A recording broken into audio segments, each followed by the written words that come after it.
Hello everyone, and welcome to another update on my progress of playtesting my Tide of Iron scenario, my latest Tide of Iron scenario called Little Stalingrad, where the beasts were caged. I've done a couple of playtests. You may have seen one of my previous videos on it. If you're a member of the Facebook group Tide of Iron fans, I also posted a series of posts on my previous playtest. I've now got the board set up for yet another one. First one was the German victory, which didn't feel like a German victory, so I changed the victory conditions somewhat. Rather than scoring 5 VPs for exiting a tank or 5 VPs each turn they control one of the victory objectives, I've lowered that to 4. And the previous playtest I did was also a German victory, but that was a sudden death, even though it happened on the last round of the game, on round 11, because they managed to exit 3 heavy vehicles from the board. And that, or actually controlling all 5 victory objectives at any given time during the game, will result in a sudden death German victory. But that one actually felt deserved. There was something the Russians could have done about it, perhaps, but they actually allowed the Germans the opportunity to do that. And yeah, like I said, I'm going to playtest it once more. I'm going to follow a different strategy now for the Germans. First 2 playtests, the attack was quite evenly spread, and now I'm really going to focus on this side of the board and mostly ignoring the hill, which is a big risk. I also hope that this is not a very valid strategy, that it won't really work out.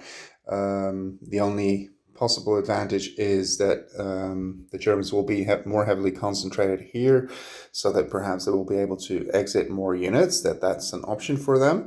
And the Russians will have to probably move some forces over to cover this side of the board better.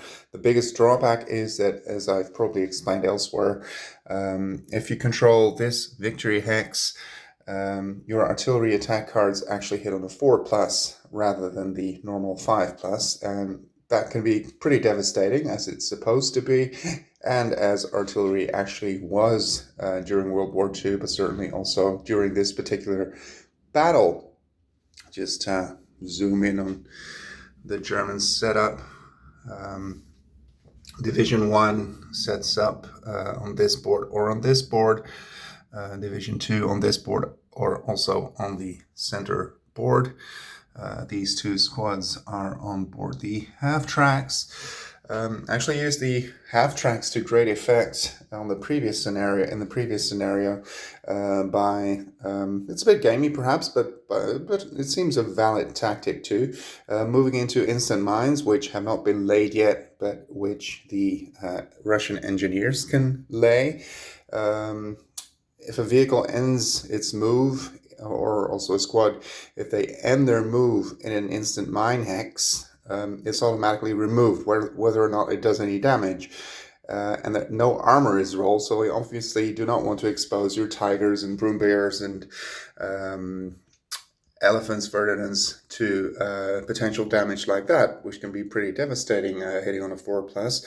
So I actually moved into those instant mine hexes with relatively less valuable half tracks, and that actually did the trick of opening a path somewhat wide enough, at least, for the heavy vehicles to move off in that scenario.